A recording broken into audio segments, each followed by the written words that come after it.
kudashyira hamwe buri wese akireba, ugasanga ufite ikimina cyawe, ugasanga ufite inshuti zawe, mufitanye business cyangwa imirimo mukora, mufitanye ibitekerezo muhana, ariko udashaka yuko umugore wawe cyangwa umugabo wawe abamenya, ugasanga buri wese areba ku ruhande rwe, ugasanga niba wahinze wejeje ubwo byose urabyana ku isoko, amafaranga aho yajyana mugenzi wawe ntabizi, ibyo byose biramukomeretsa. Ni igikomere kijya muri bya bindi bitagaragara, ariko akenshi bivamo noneho n'imirwano n'amahane n'ibikomere noneho bigaragara byo ku mubiri bikaba byagaragara. Hari ibikomere bikunze kuvugwa cyane cyane muri iyi minsi no ku maradiyo, ubu noneho na leta yarabihagurukiye, abantu iyo barwanye babaza impamvu bakabandika ahantu mu gitabo bakazabakurikirana nko mugoroba w'ababyeyi cyangwa bakabwira ashinzwe umutekano kugira ngo batangatange. Gucana inyuma, guharika cyangwa gushoreka, ubusambanyi ni ikintu gikomeretsa cyane umuvandimwe mwashakanye mubana mwagiranye bwa bumwe, ni ikintu gisenya umuryango. Akenshi rero usanga abantu nko mu muco wacu bakunze kuvuga ngo iyo umugabo yasambanye ngo ashobora kubabarirwa, ngo bibaho, ngo biremewe, ngo ariko umugore we agomba guhita ataha yihuta. Ugasanga ariko imbere y'Imana ni icyaha cy'ubusambanyi uba wakoze, ni icyaha ubundi wakagombye muri kwa kwirinda, muri kwa kwitsinda, wakagombye kuba winda ko wakuzi ko ufite isezerano ry'uwo mubana, nubwo mwamubana mutarasezeranye, ariko icyo gihango cy'uko mubana mwarashakanye uba ugomba kubyubahiriza, kuko bitera igikomere kinagoye gukira, cyane cyane iyo havutsemo n'abandi bana bazajya bahora bamwibutsa ko cya gikomere cyabayeho.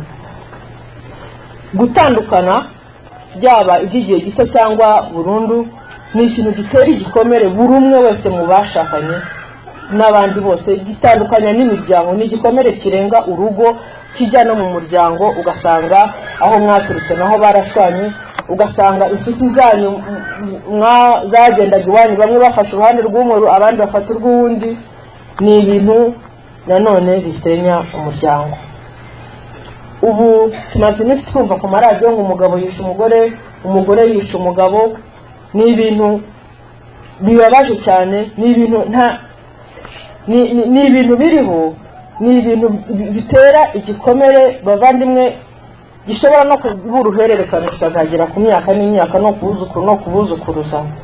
Ni ikintu, ni ukwanga ubuzima, ni kimwe no kwica cyangwa no kwiyahura, ariko binarushijeho kuko haba hasigaye mu by'ukuri ibikomere byinshi mu buryo bwinshi, kuko umwe arapfuye undi baramufunze, n'ingaruka turaza kuzireba bwa nyuma, ariko ni ikintu kibabaza Imana cyane, kibabaza umutima, gishegesha umuryango.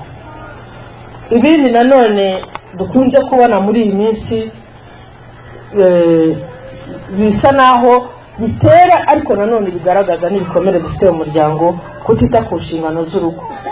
Ugasanga umuntu ntashaka kumenya aho amafaranga yo kwishyura abana aturuka, aho bakura ibikoresho by'ishuri, igihe cyo kwishyura mituweli kiragera, ukorera amafaranga akaba avuye mu rugo, cyangwa se akatangira kuvuga ati nzagura intebe, cyangwa abajene ati jyewe ndi gutegura ubukwe, mituweli nimutayitanga muzabireke. Ugasanga ntiyitabira gahunda za leta, ntiyita ku nshingano agomba ababyeyi be, hateye ikintu cy'ubusambo, buri wese akikubira akikunda. Ibyo ni ibintu nabyo, iyo ufite umuvandimwe tuvuge akarwaza nk'umuntu akajya kwa muganga agatindayo, fagitire yaza akavuga ati ariko ufite umuvandimwe kandi afite akazi ashobora kumfasha, yakureba utireka dandeka nanjye ubu nifitiye ibibazo rwose ntako bimeze, kandi ubona ari ku itariki amatariki nk'aya ngaya nyine yaraye ahembwe, uzi ngo wenda ari buguhe wenda n'icya kabiri cyayo wishyuraga, iyo aguhakaniye agutera igikomere, ni nk'aho uba umubuze kandi aba ahari mu by'ukuri, afite ayo mafaranga unayafiteho uburenganzira, ariko akakubwira ati abo bana bawe cyangwa se uwo mwene wanyu wari urwaje byewe ntabwo bindeba. Ibyo ni ubusambo bikunze kugaragara hagati y'abashakanye. Ikintu cy'ubusinzi hari n'ibindi ni byinshi. Ibintu mbabwiye ni ngo bitera igikomere mu muryango, ariko iyo ubirebye usanga nabyo bikomoka ku bindi bikomere. Niyo mpamvu gukizwa ibikomere by'umuryango uba ukijije n'abazagukomokaho n'abazakomoka ku bagukomokaho, kubera ko usanga nk'uyu muntu utita ku nshingano, iyo ubirebye neza usanga mu mateka y'iwabo hariyo icyo kibazo. Usanga mu mateka y'iwabo hariho gutandukana, ugasanga umuntu ngo yubatse mu ngo ebyiri eshatu, na nyina niko byagenze na nyirakuru niko byagenze.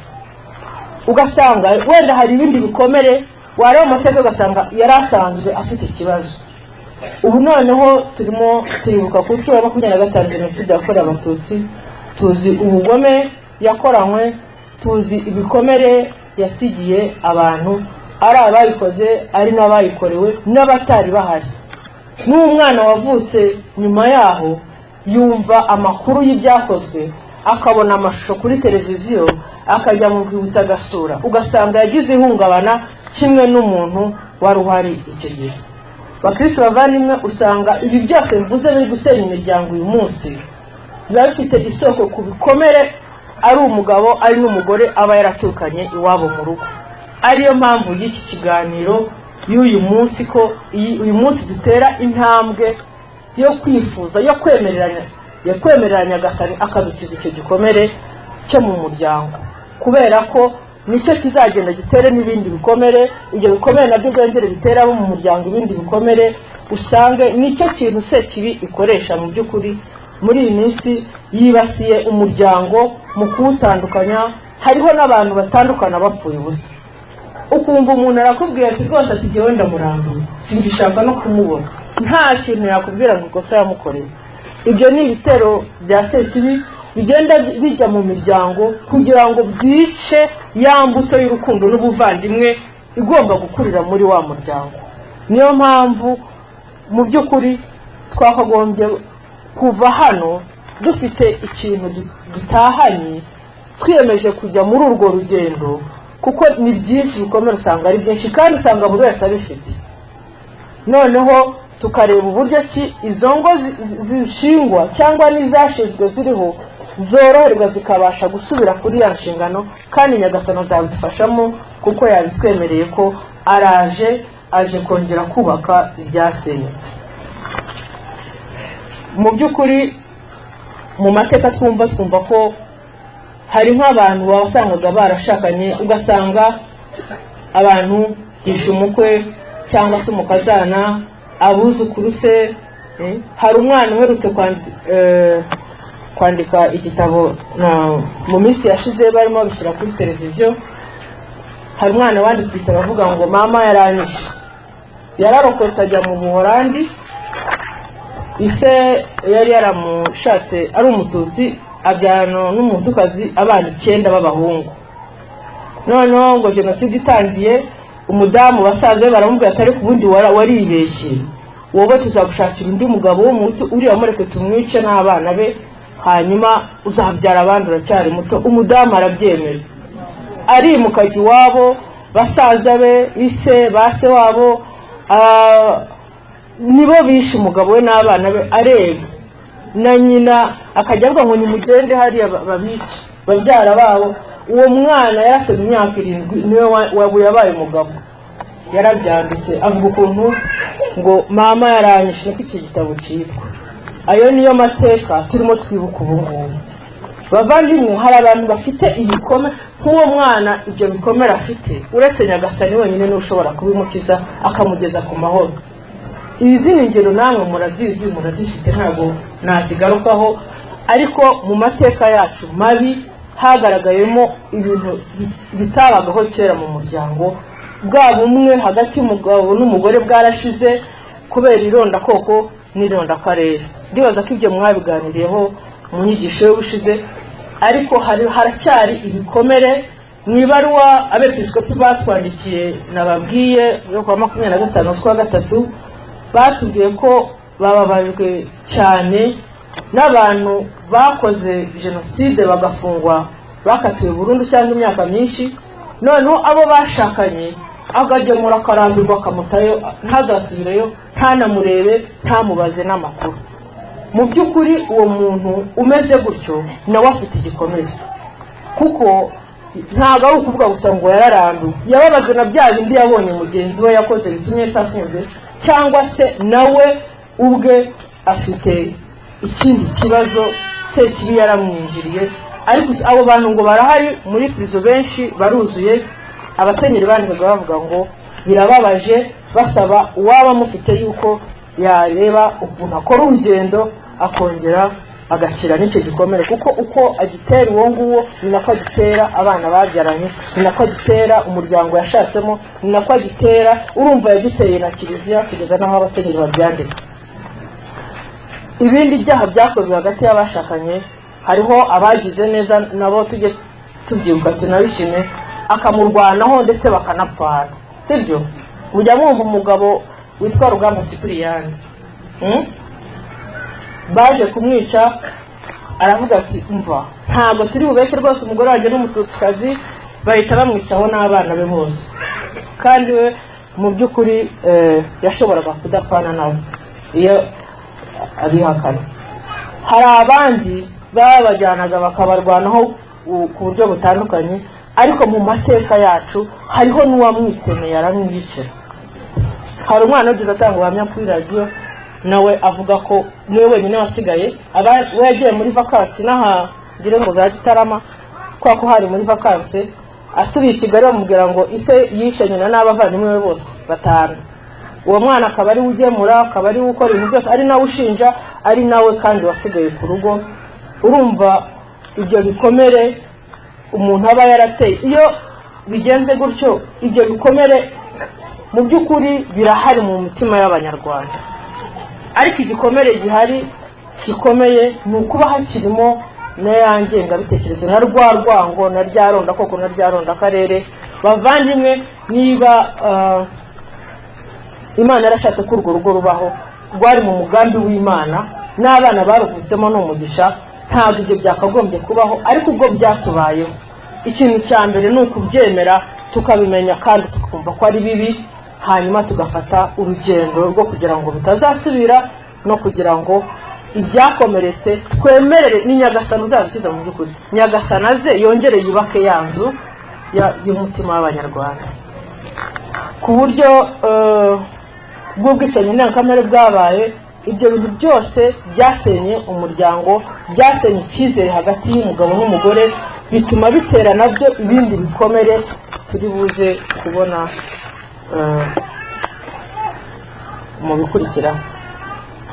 Hari noneho n'ibikomere hagati y'abana n'ababyeyi, nabyo nk'ibyo byose.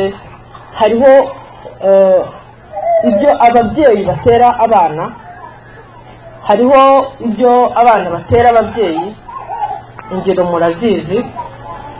Hariho nk'ubu ngubu nk'imiryango myinshi irimo gusenyuka, ntabwo umugabo n'umugore batandukana kwa sebukwe cyangwa kwa nyirabukwe batabigizemo uruhare. Usanga cyangwa abaturanyi cyangwa inshuti za hafi, ugasanga mu by'ukuri ababyeyi barimo baratera abana ibikomere. Ibyo baterana hagati yabo bigira ingaruka ku bana, ariko noneho hari n'ibyo babatera. Ugasanga umubyeyi yanze umwana aramwihakanye, akamureba ati uyu nguyu dusa buriya ntabwo ari uwanjye.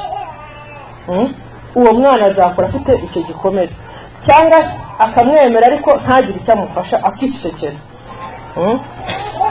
Hari ibikomere byinshi Abanyarwanda bafite bijyanye n'ibyo ababyeyi batera abana, wenda batanabishakaga. Ya magambo muvuga mu rugo, bya biganiro muba mukora, uburyo kimubayeho, uburyo kimwahemutse, usanga byarateye ibikomere abana. Ugasanga nk'ubu ngubu abana babuze ababyeyi. Hari igihe ku mwana cyane cyane ukiri muto, niyo se apfuye cyangwa nyina yumva ko yamutaye, bikamubera igikomere cy'uko ngo barantaye, akumva ari nk'aho batamukundaga. Ariko iyo amaze kuba mukuru arabyumva. Hari ibikomere rero nanone dusubiye mu mateka yacu, usanga bizingiye ku byo mu miryango tuvuga tudashaka kwerura. Murabizi neza ko hari abantu baba bazi tuvuge akaba azi ko umuryango ukaba warashize tuvuge akaba atazi na n'ubu aho bajugunywe kugira ngo bashyingure mu cyubahiro, kikaba igikomere akagihereza umwana, ugasanga ka gahinda ahorana bituma atita ku nshingano zo ku mwana, bigaviramo igikomere wa mwana arera cyangwa yananiwe kurera, niko navuze. Noneho ugasanga hari ibikomere biterwa n'uko nta bushobozi agifite bwo kuba yakwita ku bana cyangwa abandi yasigaranye, abapfakazi n'ab'inshuti. Ugasanga ibyo bikomere bitumye atabasha guha urukundo, kutigisha ubumwe b'abana arera mu rugo, akaba bateye ikindi gikomere. Hari ikibazo cy'ihungabana rikabije ku babyeyi, bigira ingaruka cyane ku bana no ku bandi bose baba mu rugo, nko kwigunga, kudasinzira, guhorana ubwoba, kwiheba bitewe n'ihungabana.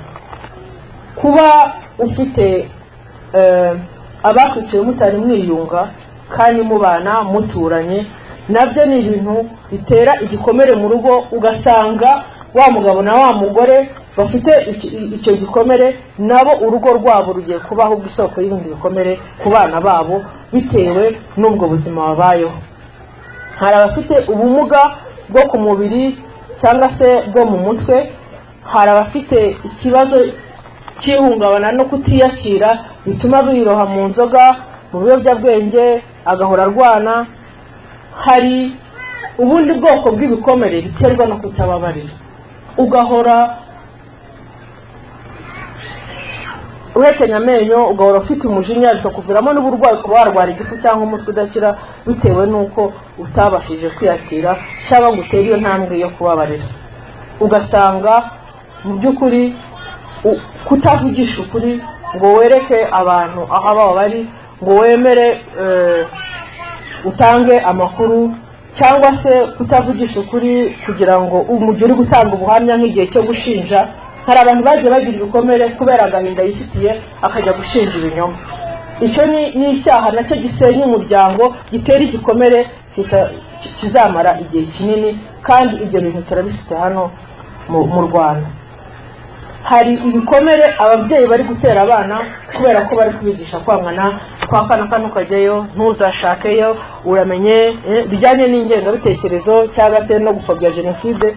Barimo barica umwana, yifitiye urukundo, yarakuze, yibera muri kiliziya, yarabatijwe, yiyemeje kujya mu muryango wenda cyangwa muri korali, ahuriwe n'undi mwana barakundanye, hanyuma wowe mubyeyi utahubwo ndaguca cyangwa se ndagutema ariko ntabwo uzashaka hariya. Ugasanga arimo aratera ibikomere abana bitewe n'ibitekerezo bibi n'ibyaha bye afite mu mutwe. Hari ibindi bikomere birimo no kutabasha gusaba imbabazi, bigatuma uhora wiyanze, wishinja, bishobora no kuza no gukora ngo ube wateza imbere cyangwa wuzuza inshingano waba ufite ku bana bawe. Mu mateka yacu harimo ibintu byinshi, ni byinshi ntabwo umuntu yavuga ngo birangize, kandi murabizi sibyo?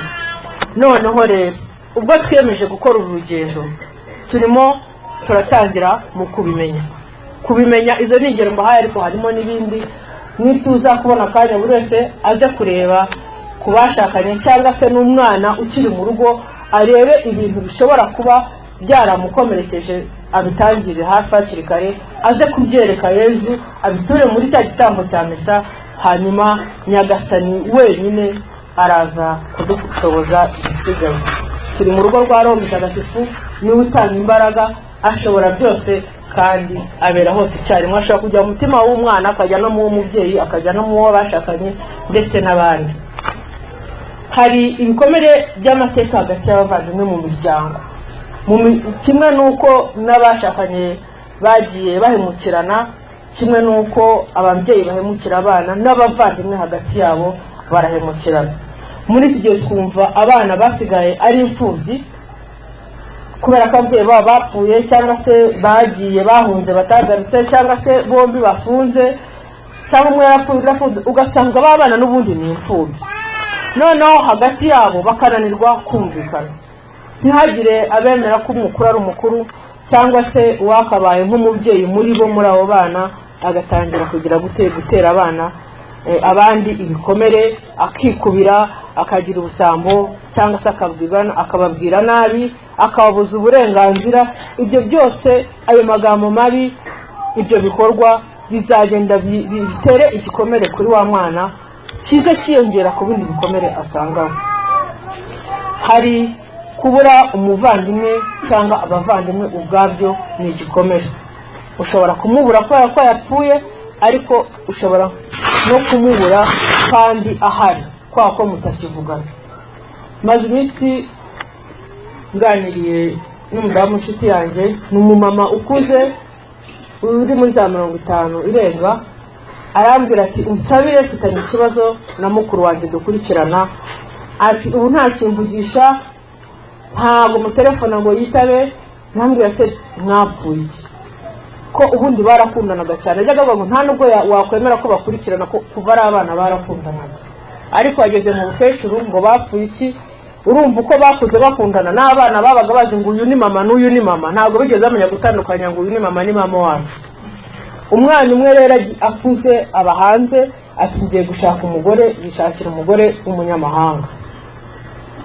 Arafite atari byiza, reka nzajye gukorera ubukwe mu Rwanda. Ahamagaye nyina wabo uba mu Rwanda, aramubwira ati ko umudamu wanjye ari umunyamahanga, ashobora gusaba ngakwa mukamfasha.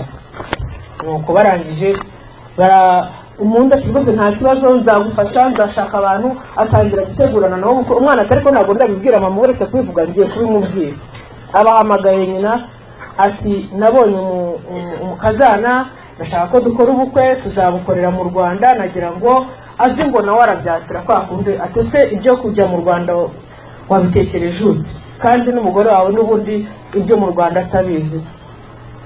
Ati nabivuganye na mama wundi. Ubwo ngo nicyo bapfuye, ngo kuko yemereye umuhungu we kurongora agakora ubukwe bwa kinyarwanda mbere y'uko abibwira nyina wamubyaye. Urumva ukuntu abavandimwe barimo baratandukana kubera ubusa, sibyo? Hari ibindi, icyo ni icyo ntabwo ngo ni ugupfa ubusa, ariko hari n'ibindi byinshi biri guterwa nuko abana bafite uburere buke, cyangwa se bakorewe ihohoterwa, bituma batabasha kunga ubumwe n'abavandimwe. Ntabwo babonye amahoro mu rugo, ntibabonye bwa busabane bakagombye kuba baratojwe, bigatuma bibaviramo kugira gute gukomeretsanya hagati yabo. Hari igihe noneho bigera naho umuvandimwe yica mugenzi we. No muri Bibiliya birimo, muzi inkuru ya Gahini na Abeli, yishe mwene nyina kubera ishyari, ngo kuko Imana yakiriye amaturo ye. Hari muri Luka umutwe wa 15, wa mugani umubyeyi w'umunyampuhwe, mwumvishe umwana mutoya w'ikirara agarutse, mukuru we ko atabyakiriye, yibuzemo urukundo rwo kwakira mwene se wari utashye. Hari indi nkuru y'abahungu ba Izaki, Yakobo na Esawu, muraza kwisoma mu gitabo cy'Intangiriro umutwe wa 27 umurongo wa 41, aho Esawu yavuze ko Yakobo n'umwana we yamwibye umugisha. Nibyo yaramuhemukiye, yaramukomerekeje, ariko we yaravuze ati papa arashaje, namara gupfa nanjye nzamwica. Mwene nyina arahunga. Hari igihe haza urwangano mu bavandimwe, nubwo rwahera ku kintu kidakanganye, ariko bikazageraho umwe yica undi, akaba yiteye igikomere, agiteye ababyeyi, biri gusenya rero imiryango. Hari igihe usanga abavandimwe baragiranye ikibazo cy'amakimbirane cyangwa cy'urwango, bigatuma n'ababyeyi bacikamo ibice, umwe akajya kuri undi akajya ku wundi. Ibyo nabyo turabizi birahari, kandi bitera ibikomere bitagira ingano. Ibyo bikomere byose rero byo mu mateka yacu, hamwe n'ibindi ntavuze twagiye tunyuramo bavandimwe, bigira ingaruka, kuko nkuko nababwiye bishobora kuba uruhererekane mu miryango. Ugasanga bwa businzi, bwa busamanyi, ugasanga bwa busambo cyangwa kwa gusenya bikurikiranye igisekuru. Harimo urwango. Igikomere gitera urwango, gituma utakira urukundo rw'Imana, ntiwakira urumuri rwayo, bigatuma uyegezayo, ukaba wareka no guhabwa amasakaramentu, ukanga Imana, ushobora kwanga ababyeyi, ushobora kwanga abakurera, ushobora kuvamo inzangano hagati y'abavandimwe. bikagenda bikomeza bizunguruka. Harimo ingaruka yo gutandukana burundu, cyangwa se kutavugana, cyangwa kuva mu rugo, cyangwa kujunjama, bikaba byavamo n'uburwayi bwo mu mutwe. Hari kubana nabi n'abandi. Ku mwana ukiri muto wakomerekeye mu muryango, akura nabi, ashobora kugwingira, ashobora kuzakora akabikirara cyangwa se akabikigwari, akaba ubuzima bwe butazakura neza. Hari umuntu ugira ibikomere akabera abandi umusaraba, akavuga ati kwa ko nababaye nanjye ngiye kujya mbabaza abandi, agahera mu rugo ahavuka, cyangwa se akajya akomeretsa abandi n'abaturanyi, ariko iwabo bazi ko icyo kintu agifite kubera igikomere, kubera amateka yagize mabi. Icyo gihe ukabera abandi igikomere, ukitwara nabi, wa wundi usenya iby'abandi, urandura imyaka abandi bateye, ukabikirara, ukabuza umutekano abantu ntibasinzire. Ni wa mugabo ugenda uwo bahuye atemagura cyangwa atuka, ugasanga bya bikomere byavuye mu rugo bigeze noneho no ku bandi. Hakabamo n'uburwayi bw'umubiri, ibikomere byo mu rugo ugasanga wabuze ubibwira kwako wowe wakabibwiye niwe wabiguteye, ugasanga ingaruka zibaye kurwaragurika, umutwe udakira, igifu n'izindi ndwara, cyangwa se hakavamo kwigunga, kwanga ubuzima, bikaba byageza no ku rupfu. Reka twihuse tugere ku nzira yo gukira ibikomere. Ibikomere byo mu muryango birakira. Ibikomere byo mu miryango nta nubwo kubikira bwo ngo wabirangiye, ni ibintu bihoraho. Ni urugendo umuntu agomba kwiyemeza gukora ubuzima bwe bwose. Ushobora ikibi cyo mu muryango ni uko n'impamvu ibikomere byaho bikunze kugorana, ni uko uwabiguteye muba muri kumwe mu muryango. Noneho rero arakomeza akagukomeretsa n'ubundi, cyangwa ufite ubwoba ko azakomeza kugukomeretsa. Icyo gihe rero nabyo birakira. Niyo agusabye imbabazi ukamubabarira, ugomba guhora umubabarira, ni ibintu bihoraho. Niyo mpamvu ari urugendo, ariko n'urugendo tudakora twenyine. Tugomba kwizera ko dufite Imana, dufite imbaraga za Roho Mutagatifu bidufasha. Inzira rero yo gukira ibikomere byo mu miryango mu by'ukuri harimo ibintu bitatu. Icya mbere ni ukwimenya, kumenya ko umuntu wese, yaba mukuru yaba umwana yaba n'ukiri mu nda, ni igitangaza, ni ikiremwa cya Nyagasani, afite agaciro gakomeye kandi agomba kubahwa. Iyo umukomerekeje ugomba kumusaba imbabazi, ugomba kumwunga, ugomba kumuhoza. Ikindi ni ukumenya nawe ubwawe ibikomere byawe, kwimenya ukamenya ngo twakora narakomeretse, impamvu uriya ntabaza simufashe, impamvu umubyeyi ampamagara sinitabe, impamvu ibyo ambwira ntacyo bimbwiye. Ugashaka mu mateka yawe ukamenya ibyo bikomere byawe, hanyuma ngo ibuye ryagaragaye ntabwo riba rikesha isuka. Ikindi ni ukumenya ibikomere byawe mubana mu rugo. Niba ubana n'umuntu ukomeretse, hari uburyo ki ugomba kwitwararika kugira ngo bya bikomere bye nawe bitakwimukiraho cyangwa bikagutera ibindi bikomere. Iyo ubizi, niyo mpamvu kuganira mu rugo ari byiza, gusabana ni byiza hakiri kare, ibikomere bitaraba byinshi, bitarageza aho mutandukana cyangwa mutavugana, kugira ngo umugenzi wawe, umuvandimwe wawe, umubyeyi wawe amenye ikibazo wagize, igikomere wagize, hanyuma amenye uko yitwara. Hari ikindi mu kwimenya, ugomba kubimenya wangiza ugatinyuka no gufata icyemezo cyo kubaho, ugafata icyemezo cyo guhindura amateka yawe, ukavuga uti byarabaye ariko ntabwo ari ubuzima bugarukiye, mfite Imana yanjye, hari abandi bavandimwe, hari abaturanyi, hari abantu b'inyangamugayo, hari abihaye Imana badufasha, hari abavugabutumwa, hari nanjye ubwanjye nk'umuntu, nk'umwana wa Kiliziya ushobora kugira icyo nakora. Ugafata icyemezo cyo kubaho, ibyo bikomere ukabana nabyo ukabirenga, ahubwo bikakuviramo umukiro, bikaba isoko yo gukira wowe no gukiza abandi bafite ibikomere bataragera kuri ya ntambwe. Ikindi ni ukwiyakira no kwiyuzuza. Mu kwiyakira wemera yuko ubitumye, uko wakomeretse, ukemera ko ushobora gukira, ukemera ko nubwo ufite izo mpamvu z'ibikomere ariko ubuzima burashoboka kandi bukagenda neza, ukagerageza kuba washaka n'abagufasha bibaye ngombwa.